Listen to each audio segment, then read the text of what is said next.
चलिए video start करते हैं। आज मूल कंसेप्ट का लेक्चर 3 हम लोग पढ़ने वाले हैं, concentration term.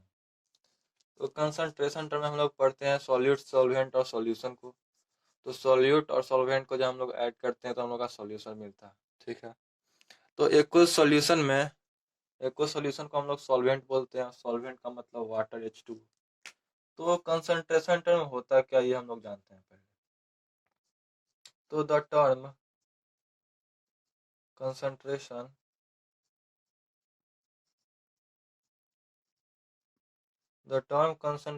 is used with respect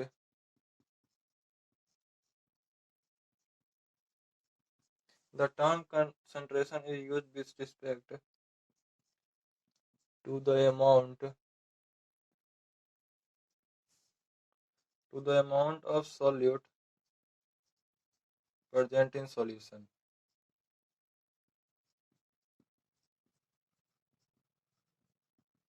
यानी कि कितना सॉल्यूट एक सॉल्यूशन में प्रेजेंट है, उसको हम लोग वो डिफाइन करता है कंसंट्रेशन को। तो कंसंट्रेशन टर्म में हम लोग कुछ इंपॉर्टेंट टॉपिक पढ़ेंगे, जैसे कि पहला है परसेंटेज वेट बाय वेट।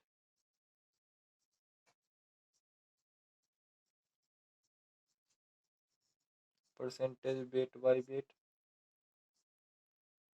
उसके बाद दूसरा है percentage weight by volume.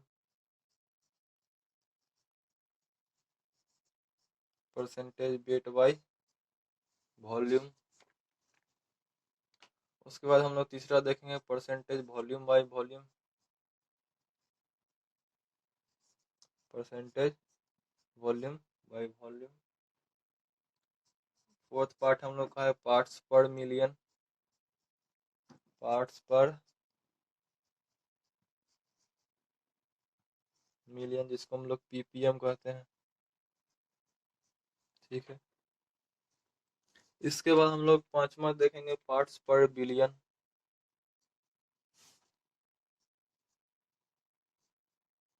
Parts पर बिलियन, इसको हम लोग pp स्मॉल b कहते हैं। इसके बाद हम लोग छठा देखेंगे मोल फ्रैक्शन।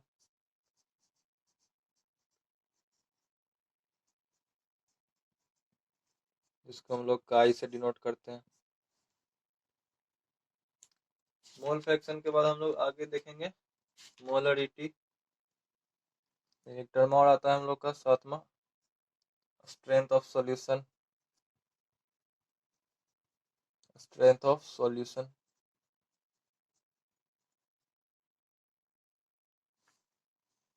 जिसको हम लोग ग्राम पर लीटर से डिनोट करते हैं। इसके बाद हम लोग का आठवां टर्म आएगा मोलरिटी।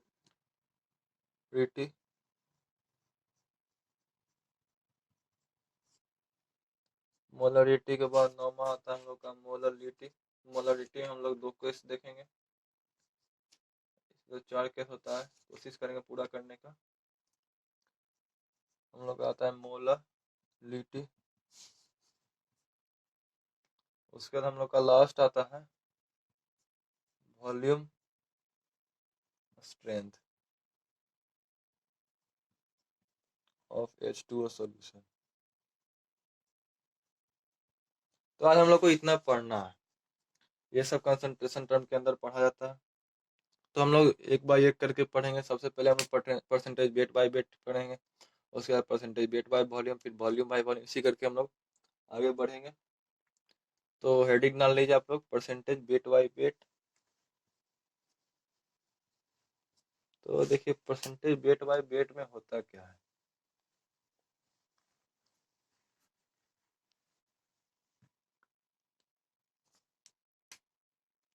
फर्स्ट केस है परसेंटेज वेट बाय वेट। इसमें होता क्या है, weight weight of solute in gram. Weight of solute in gram, जिसको हम लोग डिवाइड करते हैं weight of solution in gram. Weight of solution in gram. और उसके बाद हम लोग मल्टीप्लाई करते हैं 100 से। इसका मतलब हो गया कोई भी x% वेट बाई वेट हम लोग को सॉल्यूट है, इसका मतलब हुआ कि 100 ग्राम सॉल्यूशन में x ग्राम ऑफ सॉल्यूट है। ठीक है, जैसे कि एग्जांपल के तौर पे हम लोग लेते हैं 5% weight by wait H2SO4 solution. तो इसका मतलब हो गया कि 5% weight by wait H2SO4 solution में, यानी कि 100 ग्राम ऑफ H2SO4 में 5 ग्राम ऑफ सॉल्यूट है।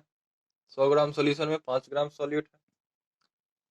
ये हम लोग का आंसर आ गया 5 ग्राम। उसी तरीके से 200 ग्राम में हम लोग को निकालना रहेगा तो 10 ग्राम हो जाएगा। इसी तरीके से हम लोग percentage weight by weight calculate करते हैं। ये हो गया हम लोग का जनरल मीनिंग, और ये आप लोग का हो गया मेन फार्मूला। इस पे पुट कीजिएगा तो भी यही आंसर आएगा। इसके बाद नेक्स्ट हम लोग का था परसेंटेज वेट बाई वॉल्यूम।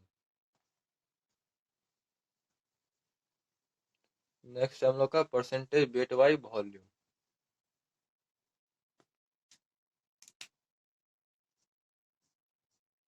तो परसेंटेज वेट बाई वॉल्यूम में होता क्या है, wait of solute in gram is divided by volume of solution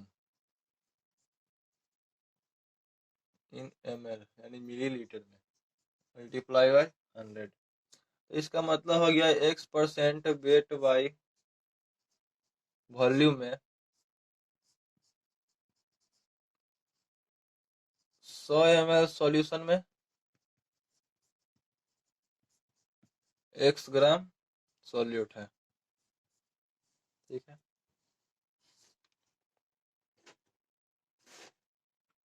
इसके बाद हम लोग का नेक्स्ट था परसेंटेज वॉल्यूम बाई वॉल्यूम।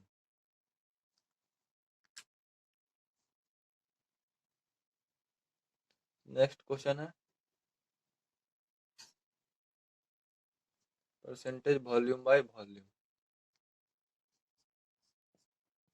तो परसेंटेज वॉल्यूम बाई वॉल्यूम होता है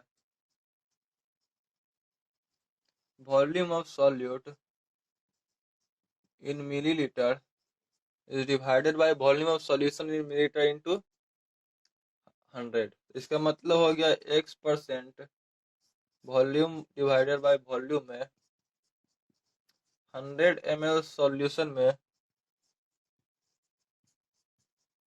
x ml सॉल्यूट प्रेजेंट है। ठीक है, हम लोग 3 को देख लिए। इसके बाद हम लोग था पार्ट्स पर मिलियन, चौथा टर्म पार्ट्स पर मिलियन ppm। तो चौथा टर्म हम लोग का है पार्ट्स पर मिलियन ppm। ये होता है this concentration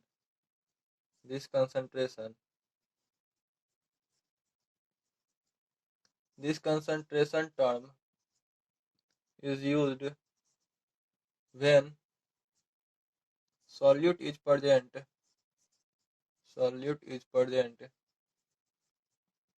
in very less amount।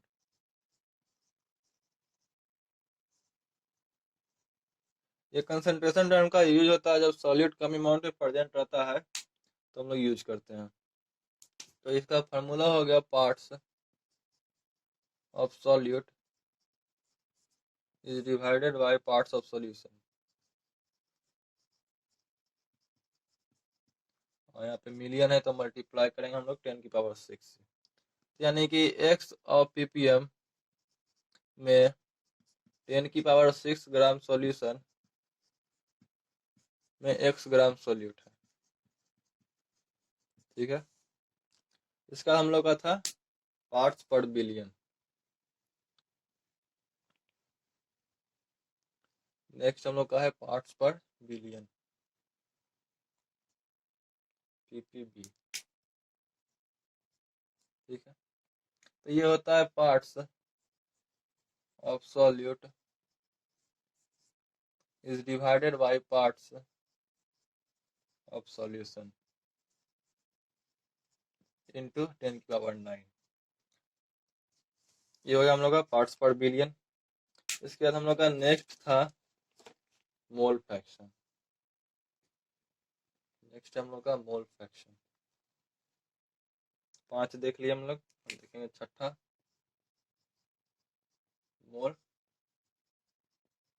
Fraction. इसको हम लोग डिनोट करते हैं काई से। ये एक्स नहीं लिखा हुआ, ये लिखा हुआ है काई, CHI, काई। ठीक है, तो ये रिप्रेजेंट करता है, it represent of fraction of mole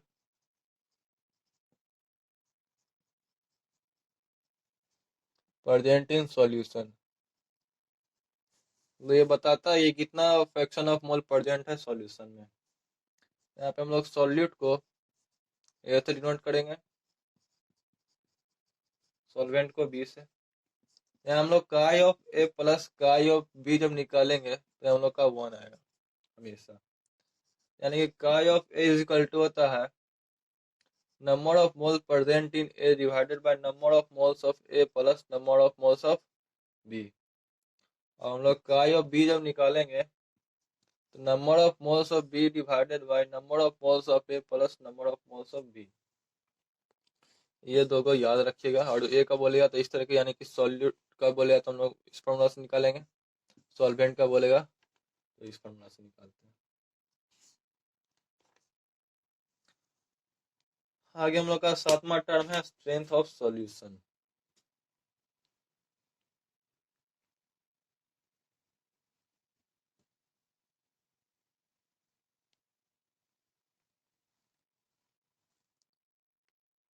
next term है strength of solution.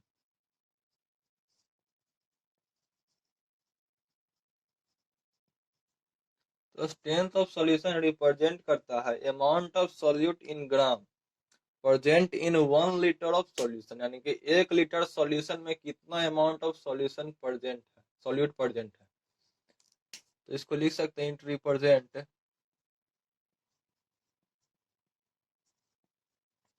It represent the amount of solute in gram present in 1 litre of the solution. इसका मतलब हो गया wait of solute is divided by volume of solution. ये litre में होता है और ये ग्राम में होता है। ठीक है, ये हम लोग का हो गया। तो जैसे हम लोग क्वेश्चन और इस पे ले ले, ये solution contain 2% weight by volume.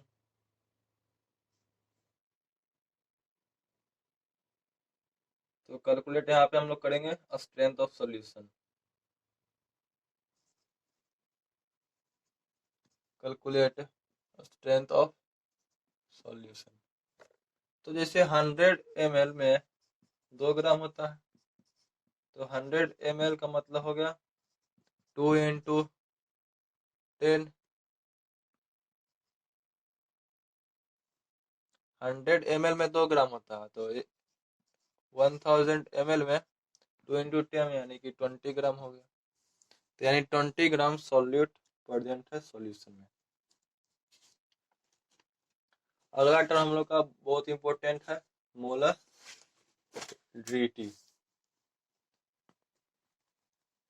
ज्यादातर क्वेश्चन मोल कॉन्सेप्ट में इसी से पूछे जाते हैं, मोलरिटी और मोलरिटी से।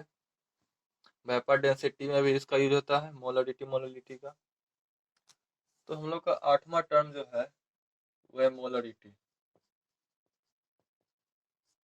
इसको हम लोग एम से डिनोट करते हैं। मोलरिटी होता है टेम्परेचर डिपेंडेंट, टेम्परेचर डिपेंडेंट। ठीक है, इसका मतलब होता है कि 1 लीटर सॉल्यूशन में कितना मोल्स ऑफ सॉल्यूशन प्रेजेंट है, ये बताता है मोलरिटी का। फॉर्मूला होता है numbers of moles of solute, number of moles of solute is divided by volume of solution in liter। तो जैसे हम लोग लिखते हैं 5 मोलर ऑफ H2SO4 का लिए, तो हम लोग को 1 लीटर ऑफ सॉल्यूशन में 5 मोल्स ऑफ H2SO4 है, तो 5 इंटू 98 ग्राम H2SO4 के मास से मल्टीप्लाई कर दिए, तो हम लोग को आ गया आंसर H2SO4। ठीक है, तो ये था हम लोग का मोलरिटी। मोलरिटी में 4 केस होता है। पहला होता है डाइल्यूशन का। तो डाइल्यूशन में हम लोग क्या करते हैं, वाटर को ऐड करते हैं। उसको भी देख लेते हैं। केस 1, केस 1 में है कि अगर जो हम लोग कोई भी कंटेनर जिसका मास m1 है, वॉल्यूम v1 है, और दूसरा कंटेनर है जिसका मास है m2 v2, इसमें हम लोग ऐड किए H2 हो, तो मतलब इसमें हम लोग H2 ऐड किए तो m2 v2 कितना आएगा हम लोग को बताना है। यहाँ से लिख सकते हैं m1 v1 is equal to number of moles of solute, यहाँ से m2 हो जाएगा number of moles of solute is divided by v2, तो m1 v1 is divided by v2, तो यहाँ से हो जाएगा m2 is equal to m1 v1 divided by v2, तो लिख सकते हैं हम लोग m2 v2 is equal to m1 v1। ये बराबर होगा एक दूसरे के, यानी m2 v2 जितना, मतलब ये दूसरा बॉक्स का जितना मास और वॉल्यूम होगा उतना ही फर्स्ट कंटेनर का मास और वॉल्यूम होगा। इस पे हम लोग एक क्वेश्चन भी कर लेते हैं ताकि कंसेप्ट क्लियर हो जाए। तो याद रखेगा m2 v2 is equal to m1 v1 कहते हैं। तो इस पे क्वेश्चन लिखिएगा what volume of water, what volume of water must be added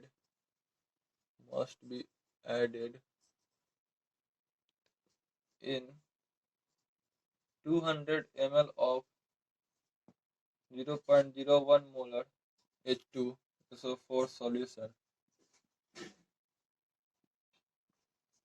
so that its molarity becomes 0.004 molar. तो हम लोग का फॉर्मूला दिया हुआ था m1 v1 is equal to m2 v2 या m2 v2 is equal to m1 v1, ये हम लोग को पता है। तो यहाँ से हम लोग का जो m1 दिया हुआ है वो 200 दिया हुआ है, 200 ml, v1 है 0.01 मोलर, m2 है 0.004, सॉरी ये वॉल्यूम है, ये गलती से लिखा गया, ये है 0.0001 मोलर और ये है 200 ml। ठीक है, और v2 हम लोग को कैलकुलेट करना है। तो यहाँ से इस फार्मूला पर जो हम लोग पुट करेंगे तो v2 आराम से निकल जाएगा। v2 इज इक्वल टू हो जाएगा m1 v1 divided by m2। तो यहाँ से हम लोग पुट करते हैं m1 है 0.01 मल्टीप्लाई 200 डिवाइडेड बाई 0.004। इसको हम लोग डिवाइड करेंगे 100 से, इसको डिवाइड करेंगे 1000 से, यहाँ से 2 जीरो चला गया और ये हो जाएगा 2 2 जा 4, 2 से 500 में। तो हम लोग का यहाँ पे ये तो ऊपर चला जाएगा, तो यहाँ से v2 आ गया हम लोग का 500। तो हम लोग इसमें ऐड कितना किए, ऐड वाटर कितना किए, 200 लीटर 200 ml पहले से था, तो 500 में 200 सब्ट्रैक्ट कर देंगे तो हम लोग पता चलेगा, यानी कि 300 ml हम लोग वाटर को ऐड किए थे इसमें। ठीक है, आगे हम लोग केस 2 है। तो केस 1 हम लोग वाटर ऐड किए थे। केस 2 बताता है when there दो सॉल्यूट है ऑफ सेम टाइप और सॉल्यूशन मिक्स, दो सॉल्यूट को हम लोग सेम टाइप के सॉल्यूशन में मिक्स करते हैं तो क्या आता है। चलिए केस 2 हम लोग देखते हैं।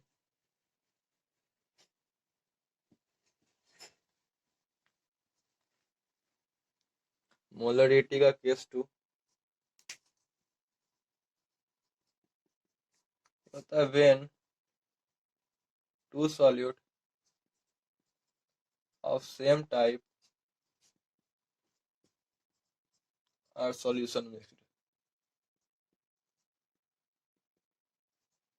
ठीक है, तो यहाँ से हम लोग देखेंगे when no reaction is taking place,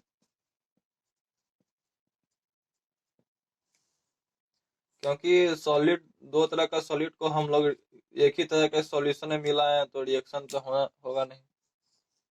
जैसा कि हम लोग M1V1 पहला है, सेकेंड हम लोग का M2V2,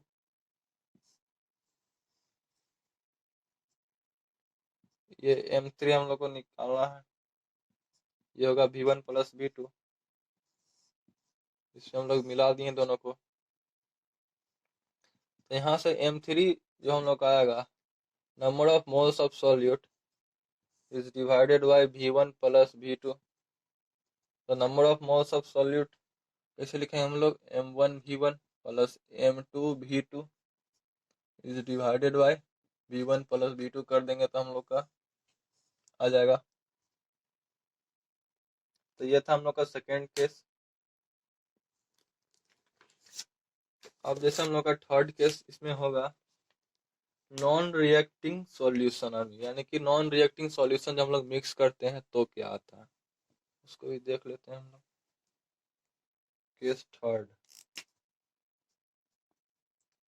when non reacting solution are mixed।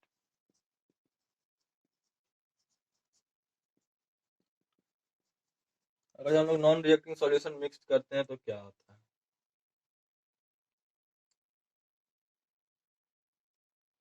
तो जैसे इसमें हम लोग क्वेश्चन लेते हैं, 100 ml और 0.1 मोलर AgNO3 है प्लस 3। मोलरिटी है, जानते क्या होता है। मोलरिटी होता है number of moles of solute is divided by mass of solvent in kg। Molarity temperature independent होता है, मोलरिटी टेम्परेचर डिपेंडेंट होता था।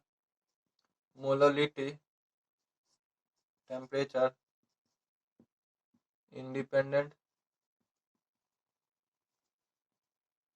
ठीक है, इसका मतलब है ऐसे एग्जांपल के तौर पे हम लेते हैं 5 मोल्स HCl सॉल्यूशन, 5 मोल HCl सॉल्यूशन लिया, तो इसका मतलब हो गया 1 kg H2O में 5 मोल्स ऑफ HCl प्रेजेंट है, यानी इतना सॉल्यूट में इतना सॉल्वेंट प्रेजेंट है। हम लोग का लास्ट था volume strength of H2O solution, वो भी देख लेते हैं। इसके बाद हम लोग का मोल कंसेप्ट खत्म हो जाएगा। Volume strength of H2O solution, जैसे कि जो हम लोग एग्जांपल के तौर पे लेते हैं H2O2 लिक्विड है, ये टूट के इसको जब हम लोग हीट करते हैं तो ये बनता है H2O liquid plus O2 gas. तो इसका मतलब हो गया volume of strength of H2O2 equal to 11.2 into molarity of H2O2, molar of H2O2। तो 100 H2O दिया हुआ है हम लोग, H2O2 है। जैसे 1 लीटर ऑफ H2O2 को जब हम लोग हीट करते हैं तो 10 litre of O2 at NTP मिलता है, और 1 मिलीलीटर पे करेंगे H2O2 तो हम लोग को 10 millilitre of O2 at NTP भी मिलेगा।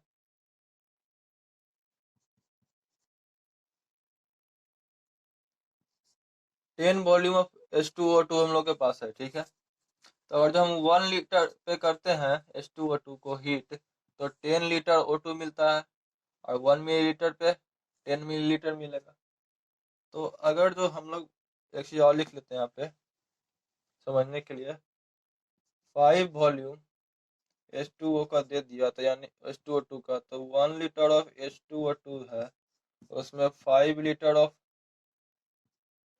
O2 गैस निकलेगा, और 1 मिलीलीटर H2O2 में 5 मिलीलीटर ऑफ O2 निकलेगा। तो जिस तरीके से हम लोग को सॉल्यूट दिया हुआ रहेगा स्ट्रेंथ, उसी तरीके से हम लोग वॉल्यूम ऑफ स्ट्रेंथ निकालेंगे। तो मोल कंसेप्ट खत्म हो गया। आगे हम लोग नेक्स्ट लेक्चर मोल कंसेप्ट का लाएंगे, तो उसमें सब टॉपिक से हम लोग क्वेश्चन करेंगे। लगभग टोटल टॉपिक से क्वेश्चन करेंगे, 1 से 2 क्वेश्चन। इंपॉर्टेंट टॉपिक है तो 3 क्वेश्चन ऐसे करेंगे। तो आप लोग नोट्स बना लीजिएगा और चैनल को सब्सक्राइब कर लीजिएगा। जो नए हैं वो चैनल को सब्सक्राइब कर लीजिएगा, वीडियो को लाइक कर दीजिएगा और बेल आइकन पे क्लिक कर दीजिएगा।